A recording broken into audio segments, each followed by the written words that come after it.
First of all, I want to introduce myself. I'm Rob Zeitman. I'm the assistant head coach, offensive line coach, offensive coordinator at Ferris State University.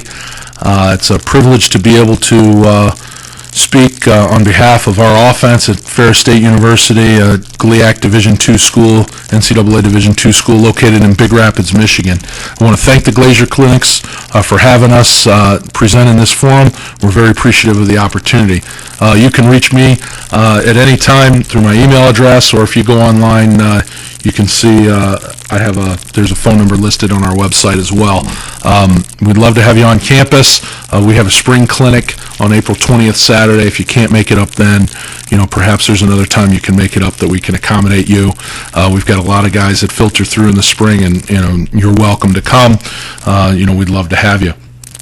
We're going to talk today about our offensive system, specifically inside Veer, but to get you to the point where we talk about that, we want to kind of tell you our philosophies and kind of what makes things work here, for us. We are a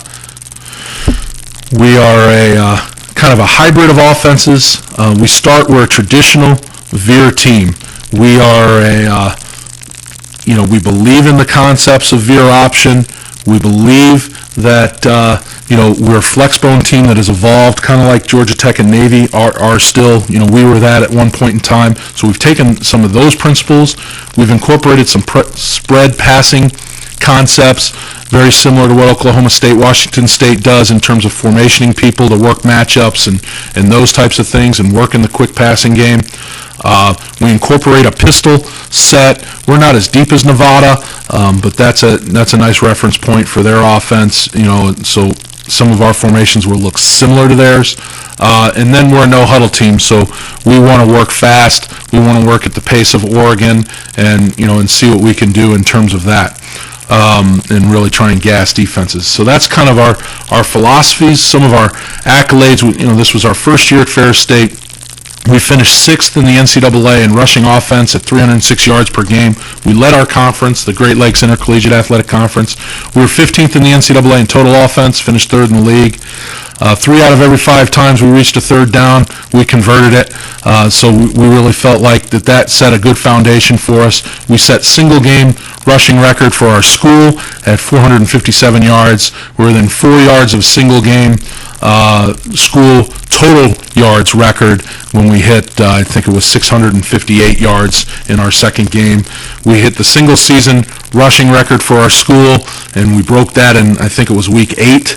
So, our offensive line is very proud of that. Our quarterback situation really was kind of our backup kid, a redshirt freshman due to injury, made all 11 starts for us, and he set the all-time record for rushing yards by a quarterback in a season, and he was also the Rookie of the Year in our league. So those are some of the things that we believe have set a solid foundation as we continue to transition to our offense and our philosophies at Ferris State. I think as long as we'll be there, we'll continue to transition, as you're never really done. You're always tinkering and changing. Why option football? We feel like we can win with inferior talent, control superior talent. You determine who the handoff pitch keys are, and you play off of that. You can use some of their better players and game plan that. We don't block players by design. That's always good. Whenever you do this, we're going to do that, and we win. We feel like that stacks the deck in our favor. Forces defenses to play assignment football. We really think they have to be grounded in their techniques or fundamentals, or we're going to, have our way with them. Opponents have a hard time emulating in practice. This is not an easy offense to deal with in terms of defensive coordinators setting a scout team and going at it. It's a timing deal. It takes a lot of reps, and they're not going to be able to get good looks as a result. We feel like it controls random blitzing. Some of the fire zone schemes that we see a lot in college, it's going to be hard for them to do because it essentially runs them out of plays sometimes. Simple blocking schemes, it's easy for us to implement up front, which means our big guys are able to get a lot of repetition and get, pretty good at what we're doing. It gives us a chance, so we don't have 18 million schemes thrown at them. We have just a few. It's fun to practice. We're really trying, within our option philosophy, push the ball to the edge and get that 2-on-1 fast break like you do in basketball. We feel like we can use multiple formations to run the same plays, and which will create personnel mismatches and how they defend different things and allow us, an easier road that way. We also feel like it's easy to use audibles to attack the weaknesses of defenses. That feeds into our no-huddle philosophy. A lot of times it's an upstairs or sideline decision to make a change to a play. Sometimes it's the quarterback who just freezes, sees something he doesn't like, looks over the sideline and says, hey, you're going to get me out of this play kind of deal. We hope to advance to the point where that quarterback can make that decision and get us out of the play without looking over, but when you're dealing with a redshirt freshman in the first year of the offense, that's kind of the way it rolls. This screen really kind of exemplifies it more than any. There's 5.5 defenders, 1, 2, 3, 4, 5.5, and there's only 4.5 blockers, 1, 2, 3, 4.5. So that's a conventional offensive play, and that's just a conventional defense balancing up to your balanced formation. Now, if you add option to the mix and you got a guy that you're reading and not blocking on purpose, suddenly it's 4.5 to 4.5, and you feel much better about it.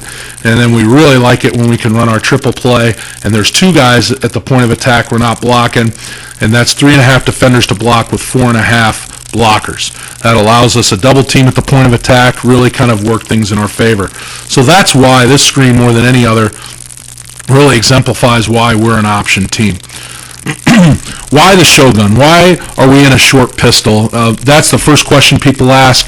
We've emphasized for years, with the option that we're going to step at 5 or 7 and get deep to mesh our triple play. All of our steps used to be on a clock. Now with the short pistol, we're deep by alignment.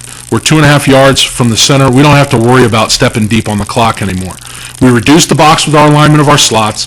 Our slots, who were lined up 1 and 1 outside leg of the tackle when we were under center, now they're 5 yards wide and level with the quarterback. We did this to make orbit motion the correct angle, number 1. We also did it to thin the box, Quick passing game used to be we'd have to do big, little, retreat on 3, transfer your weight and throw. That's in order to master that technique and those fundamentals, it took a lot of repetitions. Now we can just catch, turn your shoulder, point your shoulder, and throw. It's a lot easier teaching for us, which means we can do a lot more. It hits vertically quicker in terms of the run game than the true shotgun or true pistol, and just a little slower than when we were under center, because our fullback's alignment used to be heels at 5, but now it's hand at 5. Okay, so we do lose a yard there, so it is a little bit slower in terms of versus the old flex bone, but we feel like the compromises give us a little more, particularly protecting the mesh from being attacked. We don't feel like we're going to get our mesh blown up by a dominant defensive lineman or a stunt that we miss for whatever reason. It allows us to widen our splits to 3 feet in the A gap, 3.5 feet in the B gap, which spreads defenses out and creates great blocking angles for our offensive line and really natural creases for our running backs to run.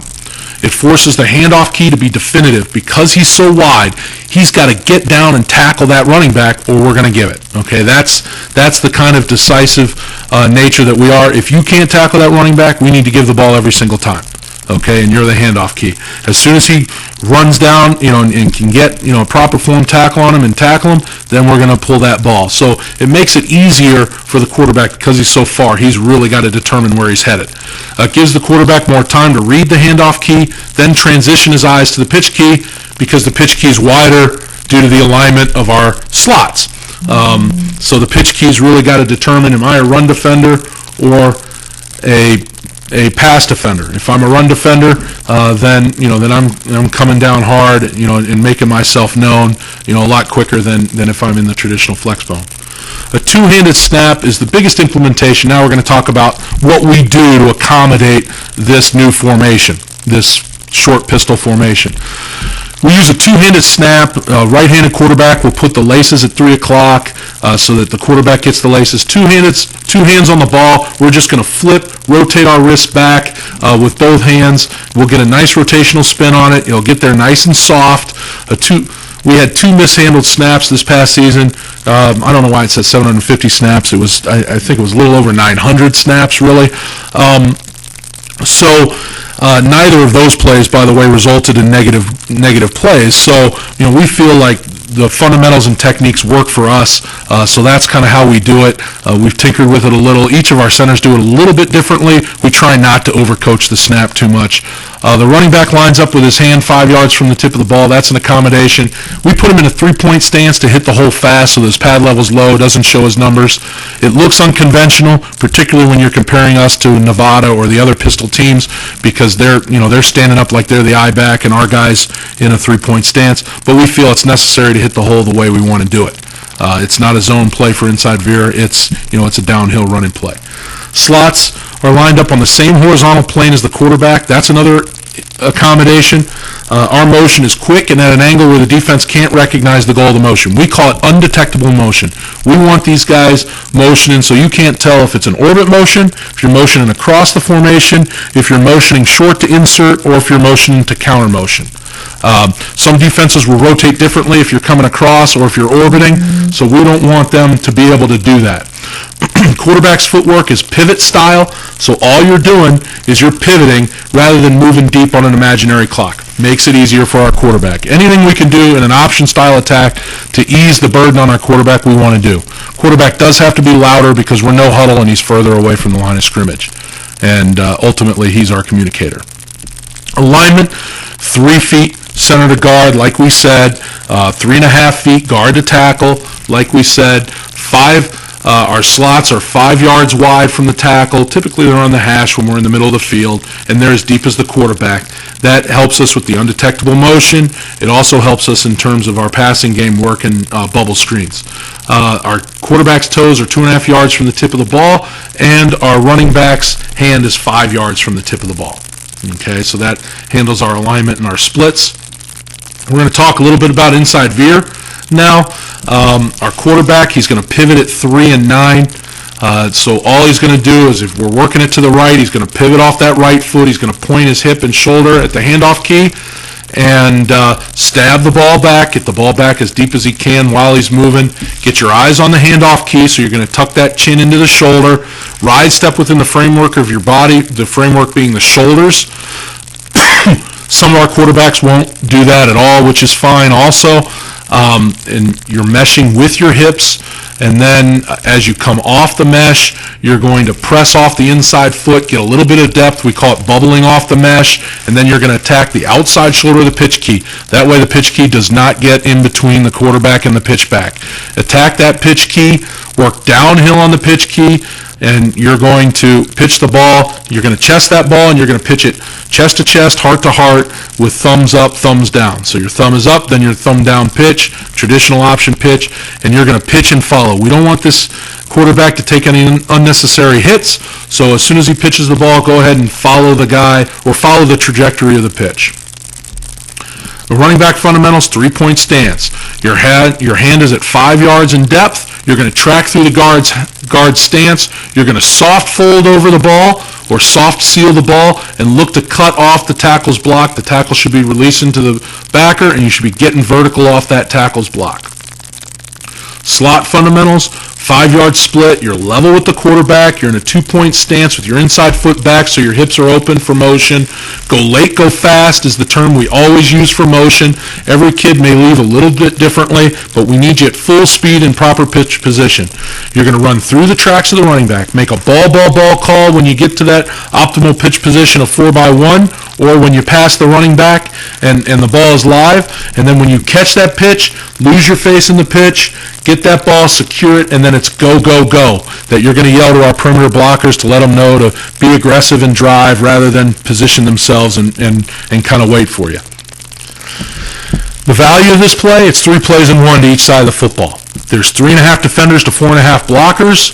By reading 2 guys allows us to double team at the point of attack. It opens up more opportunities for your offense because the defense always has to think in terms of defending this option play, this triple option play. It's a great red zone offense because the ball is downhill fast. I mean, that fullback, that running back, we talk about being shot out of a gun, like you're a bullet shot out of a gun. That's the explosion you want to have out of your stance working downhill. You only have to learn how to read and mesh, and that's all it takes. So if you're willing to put in the time and commit to the mesh, then your team can be really good at this. Quarterback is the premium position. If you're going to be an option team, if you're going to have somebody make decisions, you better know that your decision maker's good. At the top of this, when we're trying to determine who our quarterback is, leadership ability. Not just leadership ability on Saturdays, on game days, not just leadership ability during the week at practice, but that off-season leader, that guy who is going to pull guys into the gym and say, hey, we need to work on meshing, we need to work on throwing and catching, we need to work on pitching, whatever the skill is, he's the catalyst for all of that, which means his work ethic cannot be questioned. He has to have great work ethic. Football intelligence, that's something that we require, that we feel is very important. It's also something we control because we can teach him football. And, we're going to spend time doing that. You can use technology to use it to do that. You can use chalk talk sessions, whatever it is, but you want this kid to learn football the way you know football. Why? Because it comes to the next point, communication. He's got to give you feedback every possession on what's going on. This is how they're defending us, coach. This is what I feel comfortable, what we need to do. Okay? And you need to have that kind of two-way communication. In terms of confidence, if he questions his skills and abilities, he's not going to be a good leader.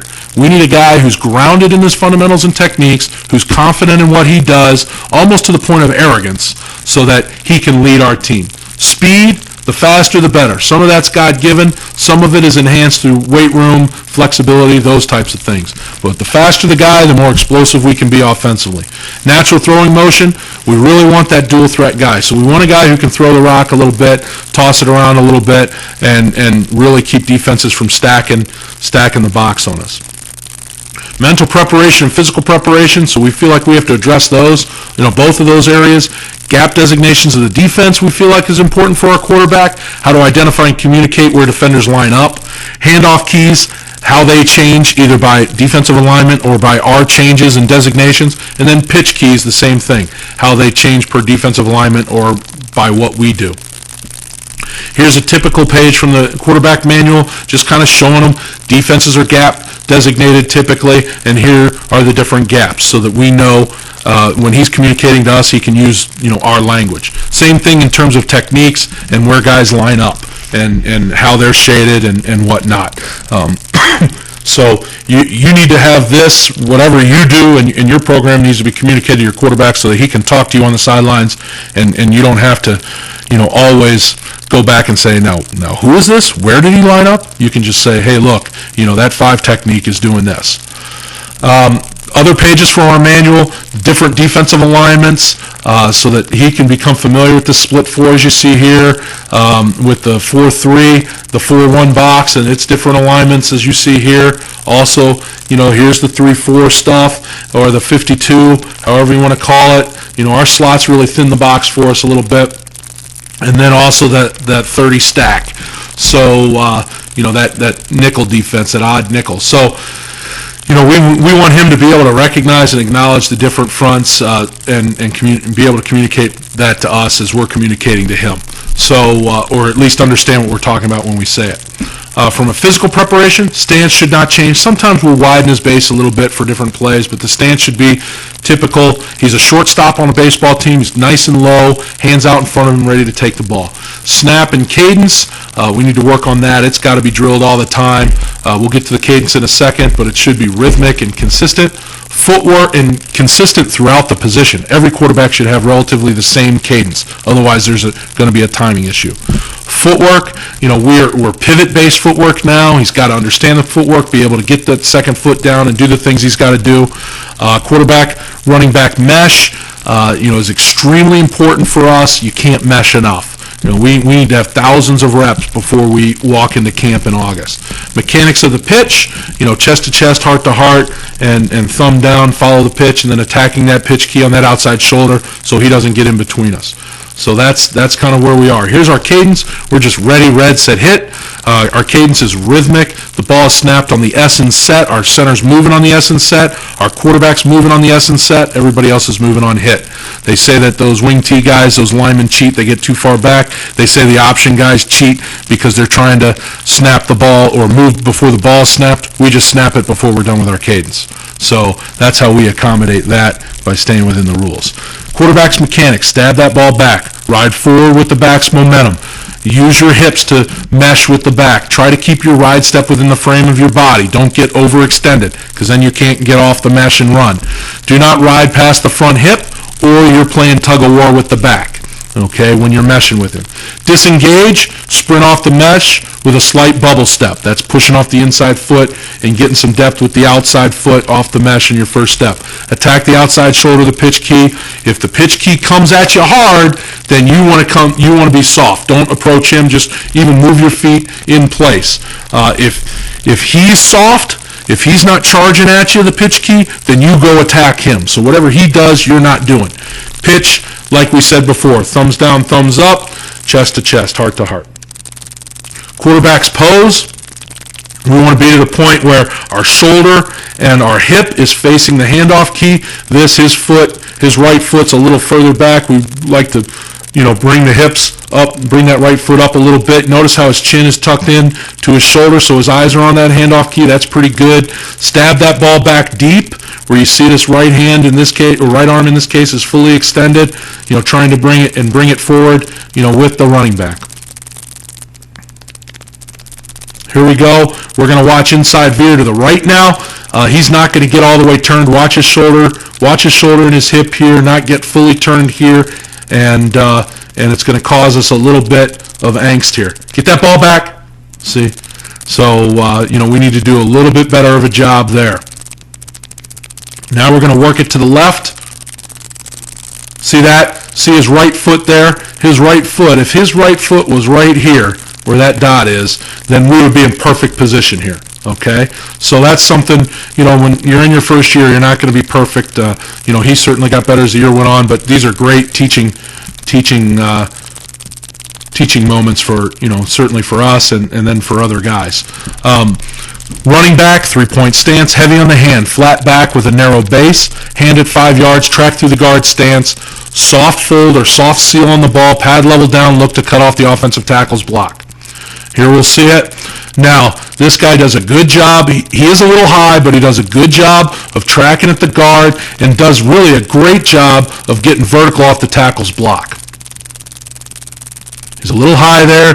Boom, right there. Now, here's what that does. As we're working with a 2 shell and this safety here sees the ball working wide here or the play working wide here, we've got a blocker for him on the edge, our perimeter blocker. We've got no blocker in here. So what we want to do, by getting this fullback vertical or running back as vertical as fast as we can, he's working against himself right now. He's going to have to fold back to make the play. Our guy has a better chance of taking it to the house. Whereas if he played wide, if our running back worked out here, you'd kind of work and he could recover and make the play. So, slot fundamentals, 5-yard split, level with the quarterback, 2-handed stance, inside foot back, your hips are open for the motion, undetectable motion. Go late, go fast. Those are 2 coaching points we use over and over again. Run through the tracks of the running back, make a ball call when you're in pitch position, get that 4x1 pitch position, and make a go call. Okay? Here we are. Our slot's in motion, okay? Our slot's in motion here. He wants to get through the tracks here. He's going to get a little wide. We've actually got a handoff key, pitch key right here. So he's never going to get to that optimal pitch position, which is okay. As long as he's going late and going fast, we'll be able to get him the ball. And watch, that quarterback's going to sit down and just get him the ball. Now, we do want to pitch to that front hip.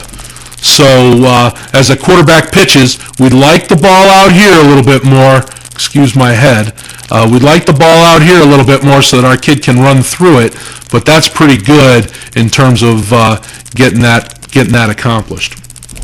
Now we're going to put it all together in terms of what we call the Veer drill.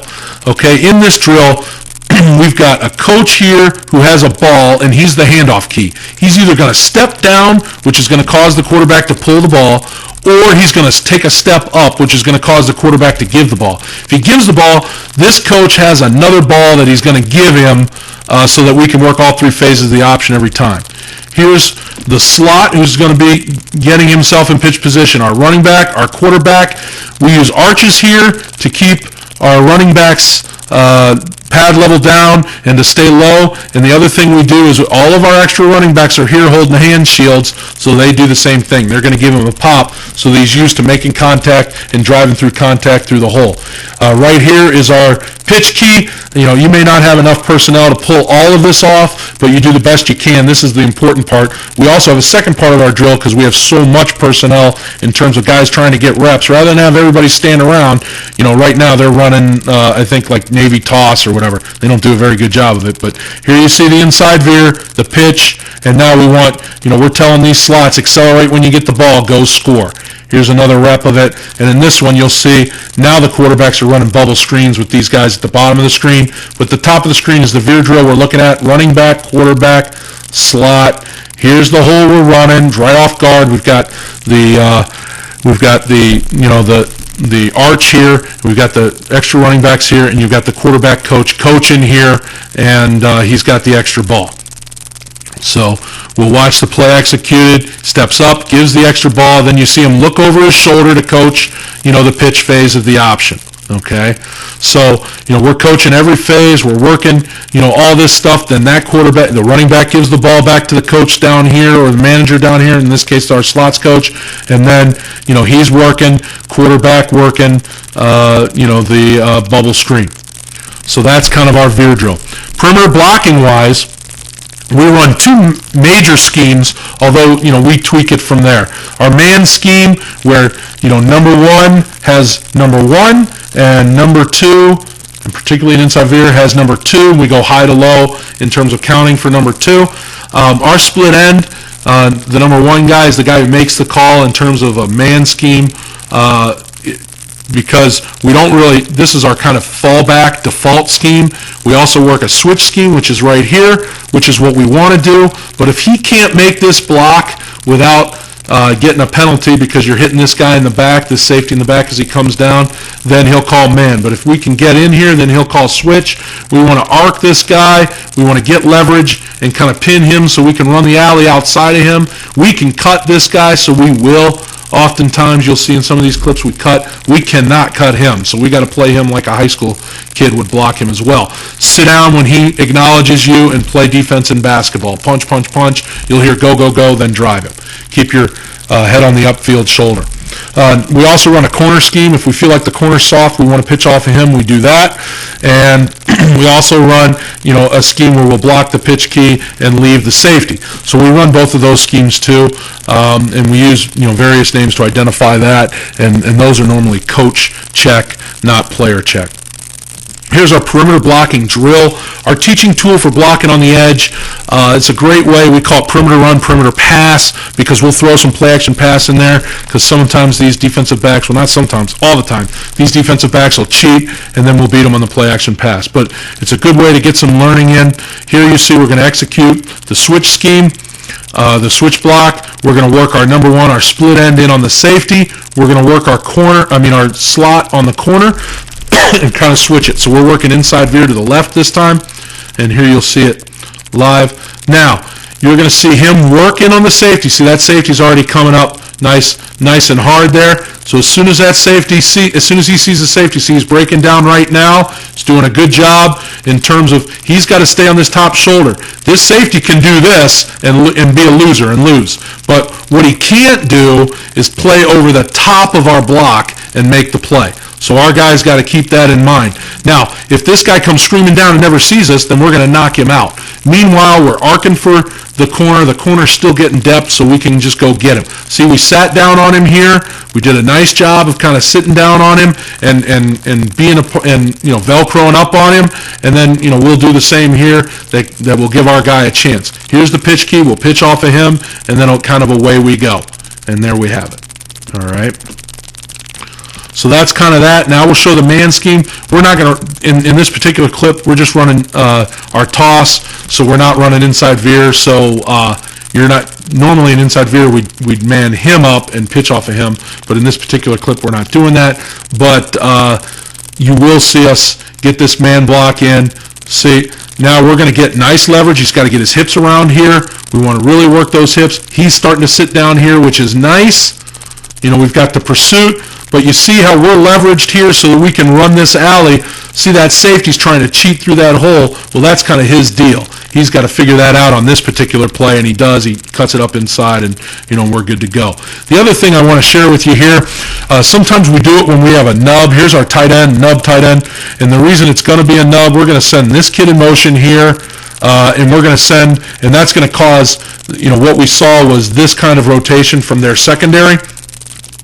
So we're going to send this guy in motion here to create just one skill kind of on the backside, just the tight end. Now the tight end's going to arc down this line. As long as the corner doesn't threaten inside to kind of spark inside or come, then he'll continue and be patient, and you'll see where he's successful and where he's unsuccessful in terms of that. See, we don't get the rotation from our scout team like, we're supposed to, but, that is what it is. See how he's down the line of scrimmage? All right, see how the corner's taking himself? All we want to do is end up blocking like this. We want to pin this guy, and we want to run the alley at the bottom of the numbers to the sideline. If we can do that, we feel like we can score here, okay? Now, our tight end's good here. Now he's impatient because he's still on the inside shoulder in terms of leverage. He recovers nicely, and when we play it, you'll see what I'm talking about, but he didn't get to his leverage before he went to go get the guy.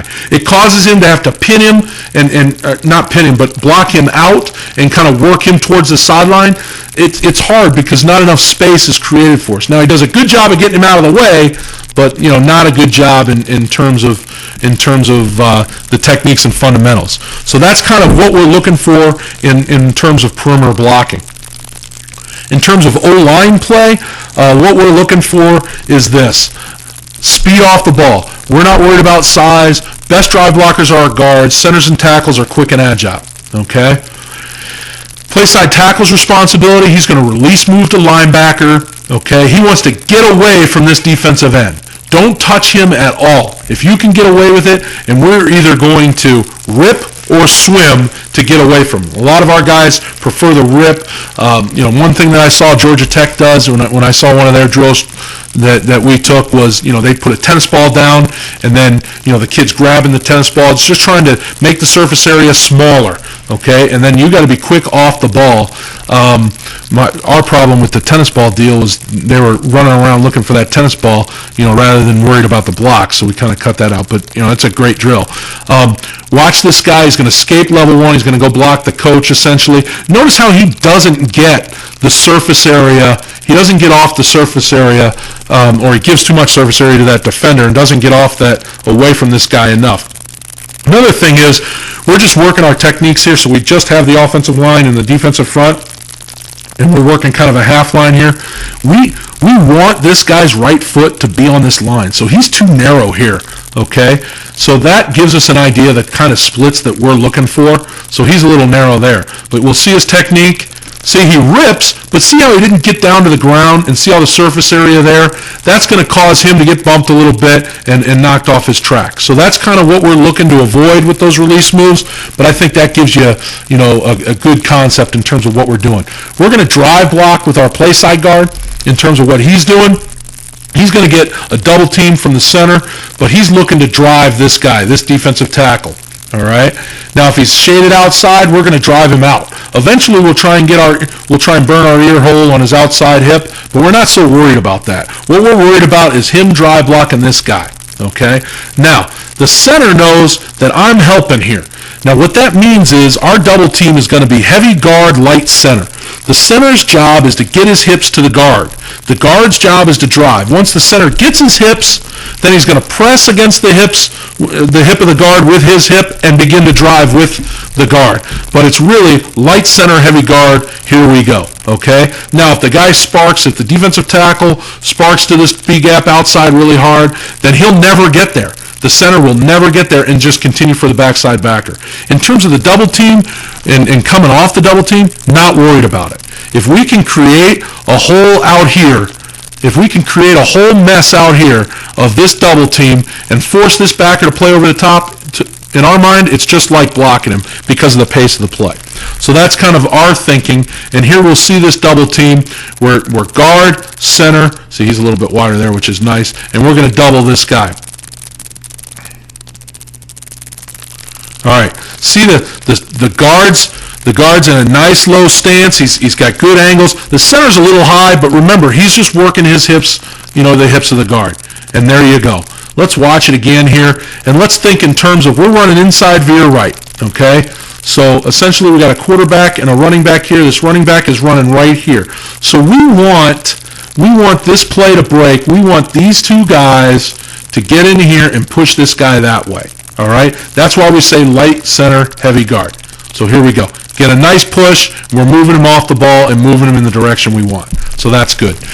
Backside guard play, we call it a wheel and seal technique. He's cutting off the backside A-gap first and foremost. We don't want to run through here. We don't want this guy crossing face and getting, into the play there. So he's got to wheel and seal hard here. If there's no A-gap pressure, then he can wheel back and kind of deal with guys working down the line of scrimmage. Now, sometimes, we deal with that in college, but sometimes in high school, he works really hard here. There's nothing penetrating this A-gap, and these guys really aren't doing this hard, then we would have him just continue up. Okay? So if you're not getting this backside pursuit really hard that you feel like you need to, then you can just extend him.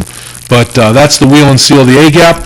The tackle does the same thing. Now, the tackle has to understand, if there's a 3 technique here, if there's an outside shaded guy, our guard is stepping A-gap. Our guard is told, don't touch him because we're going to try and cut him. All right? So we're going to work our head across and cut him because we've got to get that B-gap defender. So that makes it a little tough on our backside tackle. But if we come down the line of scrimmage, we feel like we're going to be okay because he's moving down this way. If this guy's hitting back on if the defensive tackle's hitting back on our guard, then he's going to naturally fall into our guard's lap. Anyway, we're just ensuring he doesn't go behind him and still make a play. So that's kind of what we're doing. Same technique for the backside. Now we're going to time it up. We use a half-line drill here. This is really a great drill for us. I'm going to explain the drill and kind of how it works. Our slots will come from over here, from this area here. We've got a center, a guard, and a tackle. See how we're using that line again? We got 5 yards. We have a defensive end, which is a quarterback and a handoff key. We've got the play side linebacker, and we've got the defensive tackle for the one technique that we're going to double. Okay, so we're working a half-line drill. So we're working half-line, inside veer left going this way, inside veer right going this way. So as soon as we finish the first rep going to the left, going towards the top of the screen, we're going to work a rep going to the right at the bottom of the screen. All right? It puts a premium on repetitions in a time period. Sometimes, when we were working in high school, we'd use the hash marks, and the plays would be going this way. So we'd have inside veer right over there, inside veer left over here, and work this way, and the coach would be in the middle. But now, we've just, for whatever reason, we determined to do it this way. So we've got O-line coach, backfield coach here. We've got O-line coach here. We've got quarterback. We've got backfield coaches over here as well. So we feel like we've stationed ourselves as coaches so that we can see both drills as we need to. And there you see us executing the drill. And then once we finish one side, now they're ready to go. So we're going to optimize as much as we can do in a short period of time. We want to get reps doing. So that's kind of the nuts and bolts of this drill. Here's another one. The other thing we got to keep in mind is that our centers need to work both sides. So when you finish, you grab the hand shield. Guard goes, grab this hand shield. Tackle goes, grab this hand shield. Center helps with the double team, go across to the other drill, okay? And stay out of the drill. All right, we'll have our quarterbacks rotating through both drills. We'll have our running backs, our slots, our centers. If we have other offensive linemen that play both sides, we'll do that as well. All right, so this is our half-line drill. It's a pretty important drill to us. We're using 2 balls again to try and get the most out of it that we can. And here we go again. You see the coaches here trying to look at their various areas, to make sure it's all coached. I mean, we got to coach everything up just like everyone else. Otherwise, it's a mess. Adjustment to blocking schemes based on defensive fronts. This is kind of, our X's and O's and how we handle things. This is a 4-2-5. We're going to veer release him and get to the play side backer. Same double team we talked about, wheel and seal, wheel and seal. Normally this backer's reading this guard, or maybe he's reading our back, or even reading how our quarterback opens up. That'll avail him to this block. Sometimes he's reading our tackle and will play over the top, and we'll talk about that later. But that's our basic scheme there. And here you'll see us They're rotated for our trips formation, so they've kind of brought this guy down, and it looks like they're going to bring him a little bit. So, as we go forward, you'll see us working the other side. But here's the handoff key. Here's the pitch key as we attack it, and then we'll be away we go there. We're kind of checking the play there. We were just kind of seeing what they were in, and then here we go with the motion. Our tackle's going to get down on him. We get a nice double team there, get a good block, and we're off to the races here with our quarterback. So, once again, it's a numbers game. They put the extra defender to the field, and we ran it to the boundary and scored. Here from the end zone angle, I think you'll get a good view in terms of our tackles free release. He does get a little cloth on the outside here. That's not good. And then we get a real nice double team here, working away from the play. There you go. See, the center gets his hips. That's really nice. Tackle does a good job of not getting caught holding. I guess it wasn't holding because it wasn't called. But, that's kind of how we're working that scheme there. 4-3, he's still very releasing. If somebody sparks into this B gap, remember our slots are wide, so he would have to come a long way to get in or be stacked inside in a man coverage situation. If someone comes in the B gap, we're going to collision him and take him, and you'll actually see that in this clip. Still working the double team here, wheel and seal, wheel and seal.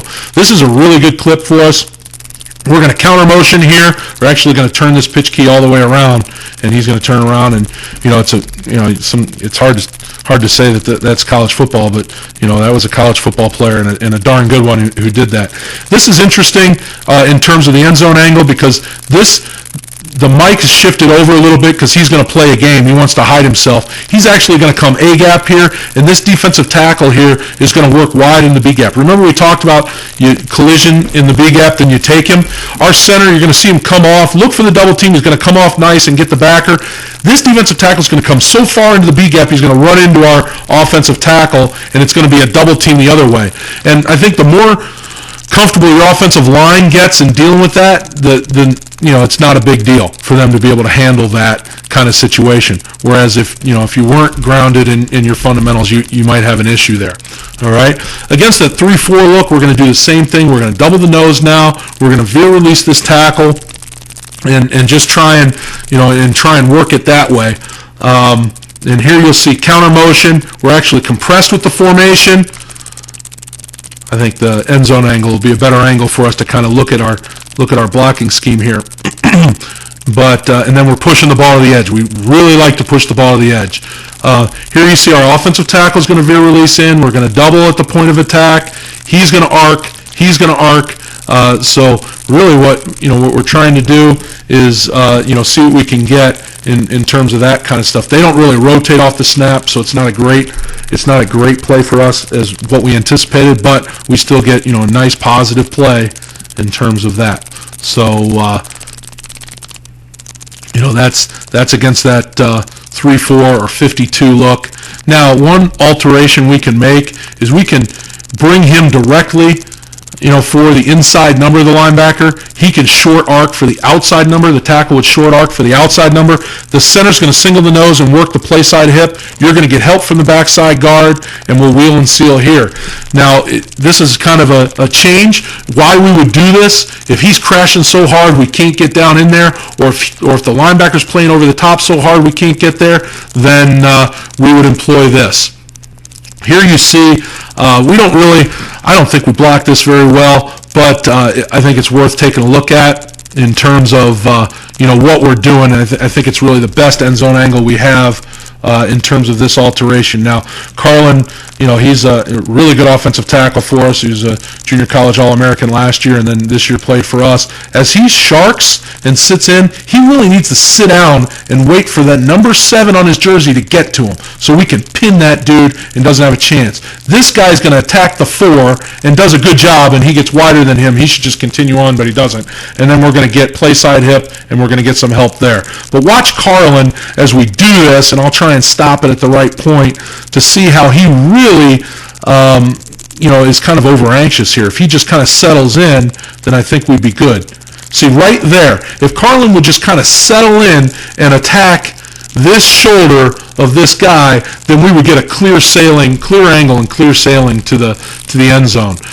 Carlin's a little over anxious. He whiffs, and then our quarterback has to make him miss. But when you're 6'3", 235 pounds, and you're running a 4.5, 4.6, you can do that kind of thing. So, so we're fortunate there, but I think it shows you, it gives you a good teaching tool in terms of how our offensive line needs to do that. All right, here's against the stack look. We're going to veer release again. We're not going to read the full stack. Our handoff key will be here. Our pitch key will be here.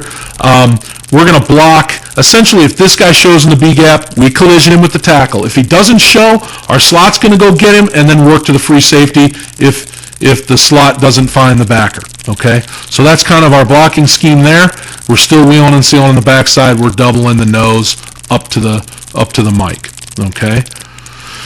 So now this defense is kind of our best look in terms of this. What they've done, they're the three-man front. We've got a middle backer here, a 40 backer here. They've taken their other 40 backer because we're in trips, and they put him back here. And this is the outside guy, and because there's only one skilled, they brought him in. Here's the other outside backer there, and then they got a corner and a safety. Okay, so what we're going to do is we're going to counter motion it. By counter motioning, and we'll kind of get to this, but he's flying the wrong way, so we take him out by motion. Okay, then he's crashing hard, so we're going to pull the ball, and we got 1 too high, and then here's the pitch key. So it really opens up nice for us in terms of doing that, and because we were in trips, we were able to just kind of work 2 over 2 and kind of do it that way. But here's kind of from the end zone angle, and you see that this guy he buries himself, takes himself away, so then we're good to go. See how Carlin, our offensive tackle, continues on for the next guy. So that's good for us. One of the big things that we talk about, and we spend a lot of time talking about, is how we deal with the option switch. If he's reading, the backfield and flies over the top as soon as he sees play coming his way, or if he's reading the tackle and plays over the top as soon as the guy inside releases, we need to understand what adjustments we're going to make scheme-wise for this, what we call the option switch stunt. Quarterback has to know that he can't pitch off the inside backer unless we're blocking the pitch key. Put your foot in the ground and get vertical. That's the first thing we tell our quarterback in coaching this. So essentially what we're saying is, if we miss him, if we miss that linebacker, because our offensive tackle is told, climb, never chase. Don't you turn to the outside and run after that linebacker who's playing over the top. Climb, never chase. So if he comes unblocked, put your foot in the ground and get vertical. We look at motioning away from the side, we're going to dive and maybe basing it up. Okay? So our first answer, first of all, this stunt is hard for a linebacker because he has to be so tight here that essentially our quarterback can't sneak in right off the handoff key. Okay? A lot of these guys will get wider, and we'll be able to deal with that circumstance by just getting vertical off of his flow to the play side. But if he's reading the play flow and he's playing over the top all the time, we just kick him out and we can run, the base dive instead of, the triple play. Another attempt would be to bang release. Now what we're doing, instead of our offensive tackle, instead of escaping the defensive end or the handoff key, we're going to flipper him. We're going to actually kind of lean into him. We're going to push off of him to create some space. We feel like we'll still get the linebacker to move over the top because we're still giving him that inside release. But what we're doing is we're holding up the handoff key just a little bit so that he can't get to our running back. And then, we feel like we got a way to go there. So, we change our offensive tackles technique a little bit to manipulate things, to help ourselves out. That's a third answer. Another option is to insert the backside slot and arc the tackle, or we block with the play side slot. And here we are with the backside slot, motioning across to insert there, to insert on the mic, and then we just short arc it, so we're kind of blocking the mic both for the handoff, and then we turn it into a double option play, essentially. Or we can continue with a triple option play, and we just won't block the free safety. And now here's our pitch key, here's our handoff key. We're blocking the mic as he comes over the top and kind of dealing with that circumstance. And the last option would be to block the pitch key with the slot, pitch off the inside backer, and we showed that as a perimeter blocking scheme earlier. And we could also use a tight end or H-back to break their scheme, kind of using different formations so that they're not as familiar with what we're doing. Maybe we don't motion the guy and we just use the H-back and we pitch off of the H-back. Here's some cut-ups. The fullback plays are first, and you can see how we're downhill, really working hard on this. You see the double team, the center's not really going to get there. We're free releasing here, and essentially our back's going to get vertical here. See, our center comes off, and then we're vertical. All right. We'll see another one here. We'd like him to stay a little bit tighter, but he has pretty good vision, and I think he's looking, he says he was looking at that corner, and that's why he made the dip that he made. But watch that handoff key, and you'll see various things in terms of that. Here we are in the goal line. This is a great clip for us. It's a give read. Essentially what we're going to do is motion this guy. We're tight wing again. We're going to arc. Now we're on the 3-yard line.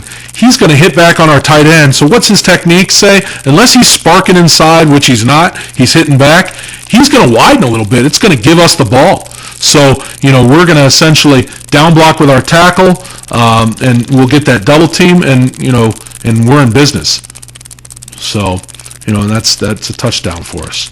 So that's a nice little scheme there, on the goal line for us. Or a way to run it. That's what we talked about in terms of using formations. Same formation, we're not on the goal line anymore, and this is where I talked about using a tight end H-back. They can't rotate if there's no motion. We're just going to have him run on the snap of the ball and get into pitch position. We bang released it. All right, let's back that up and take a quick look at our tackle who's going to bang release. He's going to create some space, and there goes our running back. Okay. Now this time, he's going to come up the field, and we should be golden in terms of just getting down the field with our running back. That's how quick it happens. Here's some more. Now he's going to make the determination. Now typically our slots are faster than our quarterbacks. Our quarterback's going to get here.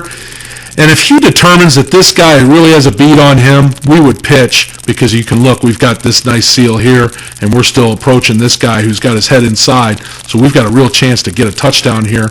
Our quarterback is thinking he's playing through the quarterback to the pitch guy, so he's just going to get vertical on him and go, which is fine too. But those are kind of the things that you look at, when you're breaking down film. And here you'll see the same type read, and our quarterback will get vertical right off of that. It's a little bit more obvious on that one.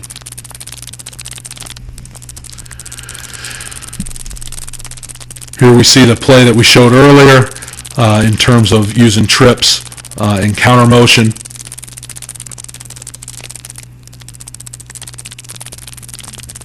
Here we are again. Now we didn't get into good pitch phase there. If we run this back and take a look, this is what we talked about. He's veering deeper and deeper. That's no good. So our quarterback literally tucked it. He could not pitch. So that's an issue we kind of have to deal with. This is the option switch one again, it looks like, where we kind of miss him, and our big quarterback, makes him miss a little bit, and then into the end zone.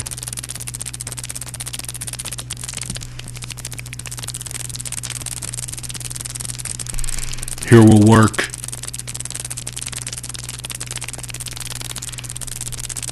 Carlin gets on him that time. So, we're using multiple schemes in the game. Here you see our right tackle getting up on him. He will come off the block a little bit. We are climb, never chase. We get a decent double team here at the point of attack with 67, and then, we're up the field. So,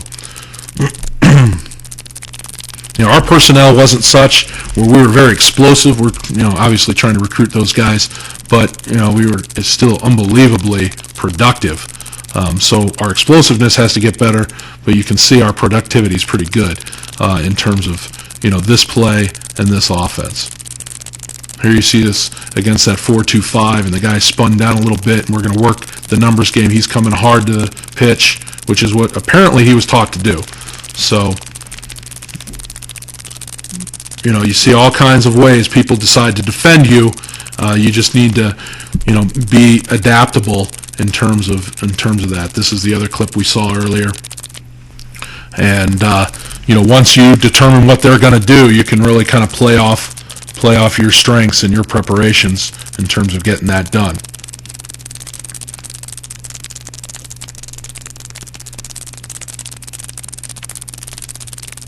See, there's nice depth by their pitch key, but we're able to kind of play underneath him. So you want to get to the outside shoulder, but that's not always feasible, which is what it is. There we are, our tackle right there. Tackle kind of works outside of the block a little bit. As our right tackle comes down, he kind of works outside. We want him to climb, never chase. See right there? See, the linebacker gets outside of him. We would like him to continue here because he's going to get in the way. He doesn't. He moves outside. We kind of get lucky, but we tell Carlin we could have had a touchdown there. Had you done it right. Now we're going to disengage from the mesh and pitch right away, and then you see we're able to cut on the edge, working outside, and we get a nice big gain there. Just kind of rifle through these quickly here as I'm running out of time, but hopefully this gives you a good idea of how we run the triple. You see how our quarterback stance is. You see, the fundamentals that we're trying to employ in terms of pose and all those types of things. And, they're not all touchdowns by any means, but it's an extremely productive play for us. You can tell that's early in the season. We're working it in the red zone down by, the goal line. There's a first down there, and just trying to use our stuff. Here we're in a 3-by-1 set with a tight end, and we're going to work over to the single receiver side. But we're doing this because we're going to see them, pitch, and they're a man shy, and then off to the races we go, and we'll move the chains. So that's kind of where we are in terms of that. This one is a really good one that we use as a teaching clip. Watch our slot. He's a good. We want him essentially. We want him here. Okay, so he's a good almost 5 yards away from where he wants to be. So now let's keep that in mind. The play is going to progress. All right, let's add 5 yards right now. So instead of being here, he's right here. That's a touchdown. All right, and those are the teaching points that we need our guys to understand, because we don't want to line up for another play if we don't have to. We want to be able to score touchdowns. So those are the types of things that we're harping on with our guys, in a consistent manner to try and get them to to learn what we're doing. See, we're pitching right there, nice. We're fighting on the perimeter in a good way. So those are the things that are going to make us more productive. That was a play we already saw. Just kind of make sure you get a chance to see kind of all the situations. That's a nice one there, because we pitch, really early there, because they're coming at us really hard, and consequently we get a big game. I want to invite you. We run a team camp in Frankenmuth High School on the east side of Michigan, July 29, 30, 31. If you want to get involved in something like that, we've had a lot of successful programs come through. Actually, our head coach runs this camp, so if you want to get involved in that. And then also you can visit, our head coach has a website where he's got this offense in 4 different DVDs if you want to do that. But let me just say in conclusion, I appreciate the opportunity to present. If you have any questions, please don't hesitate to get in touch with us at Ferris State University, and we look forward to seeing you down the road.